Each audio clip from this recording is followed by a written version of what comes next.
forgiving yet cagey, self-protective. If any of these women discovered his past, and maybe they would not, they wouldn't be the pushovers one might wish to have as a jury. But how much would that matter to CJ, who wasn't looking for new entanglements?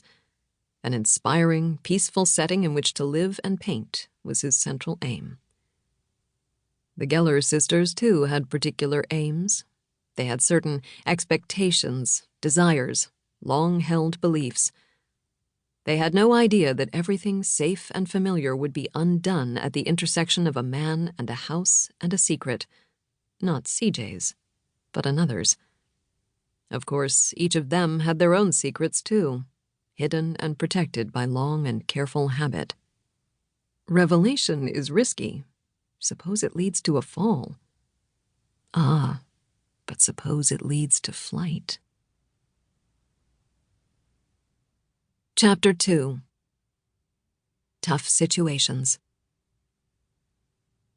Knowing for certain now that there was no chance she would outlive what money she had, Marti Geller left the clinic and hailed a cab to take her to her apartment on 19th Street in Gramercy Park. She gave the cabbie the address and told him, "I should have taken more cabs in my life. I was too cautious about everything." The cabbie said, "This, I think, is very wise. Please you spread the word."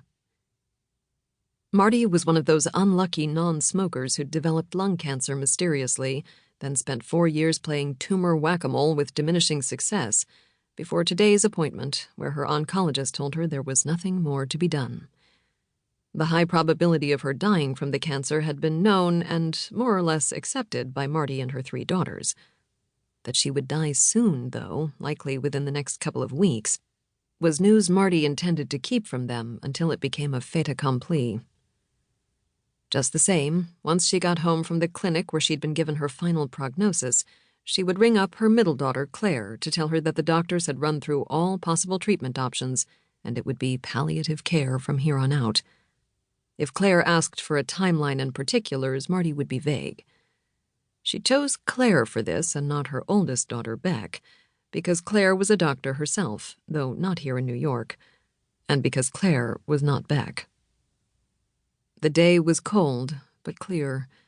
Marti leaned back and watched the cityscape as the cab wended its way over to Gramercy Park, where almost 5 decades earlier she and her late husband Leo, both of them eager to play house like grown-ups, had lucked into the spacious south-facing 2-bedroom on the top floor of a 5-story that had been a walk-up at the time, but was now outfitted with an elevator just large enough to hold 2 people, a bag of groceries, and a small dog. She and Leo had been relieved when all of their children turned out to be girls and they didn't need to find an equivalent 3-bedroom here in Manhattan, impossible on their income, or leave the city for the suburbs, a lifestyle that Leo had rejected long before. 3 children, 2 bedrooms, 1 bathroom, 5 flights of stairs. Takeout that you ordered by calling someone on the telephone. Physical books that you purchased from a store in person or took out from the library. Bulky television sets that got only 3 or 4 stations and gave you the news just twice a day. Young people in the city today could not appreciate the everyday efforts and limits Marti's generation had taken as basic matters of fact. No, now they had every need answered by their smartphones. They lived their lives with their faces angled toward glowing screens and never even saw what was around them. 90% of the people Marti observed in her neighborhood had a coffee in one hand and a phone in the other, and very often a leash looped around one wrist tethered to a trailing dog that was seeing all the sights its person was missing. The cabbie pulled up close to a gap between parked cars, making space for Marti to get out safely. "Here you go." "Let me ask you a question," she said while swiping her credit card to pay. "Are you from here?" "No, I come to New York from Bulgaria."